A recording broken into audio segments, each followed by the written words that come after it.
For the Protestants of North Belfast, the day was dominated by the funeral of 14-year-old Desmond Guiney, killed after his father's milk float had been hijacked.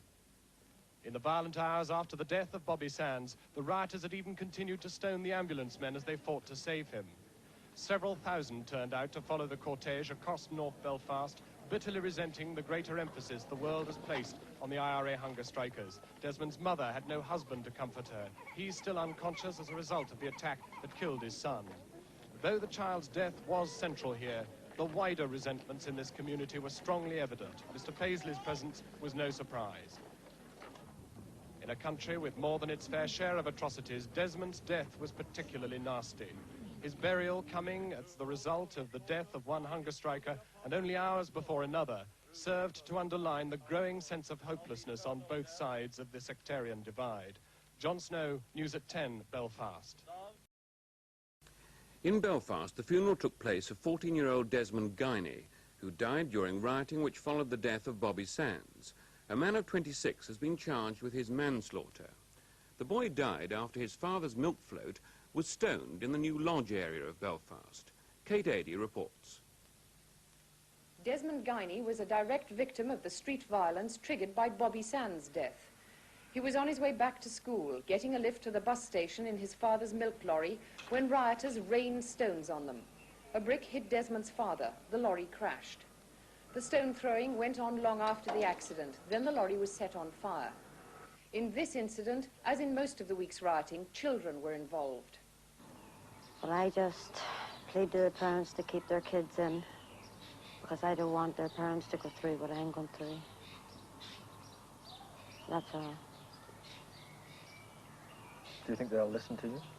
I hope and pray to God they do listen to me.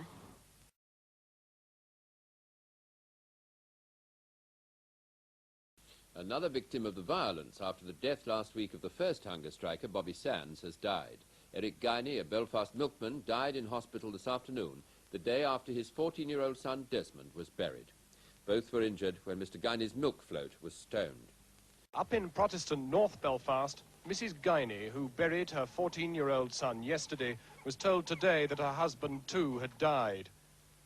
Mr. Guiney had been delivering milk with his son on the morning after the death of Bobby Sands. Both he and the boy, Desmond, had been in the milk float as it crashed after being attacked by H-Block protesters. The father and son, attacked by rioters after the death of the hunger striker Bobby Sands, are now both dead. The Rathcoole milkman Eric Guiney, whose 14-year-old son Desmond was buried yesterday, died in hospital this afternoon. Peter Gould reports. Mr. Guiney and his son were both critically injured when their milk float was attacked by a gang of stone throwers at the junction of the Antrim Road and the Newlodge Road. The incident happened early on Tuesday morning last week, only hours after the death of Bobby Sands. As the rioters hurled missiles at the milk float, Mr. Guiney was apparently struck on the head by a brick. The vehicle crashed, but the hail of stones continued, even as rescuers tried to free the father and son from the wreckage.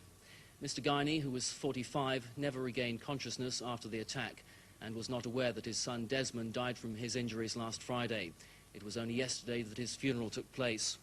A crowd of more than 1,500 people gathered outside the family home at Rathcoole to express their sorrow. Desmond was the first victim of the disturbances following the deaths of the two hunger strikers. His mother, Mrs. Roberta Guiney, urged parents to make sure their children stayed off the streets to prevent a repetition of the tragedy. Before the death of her husband, doctors at the Royal Victoria Hospital tried to bring him out of his coma by playing tape-recorded messages from the family. But Mr. Guiney did not come round and died this afternoon.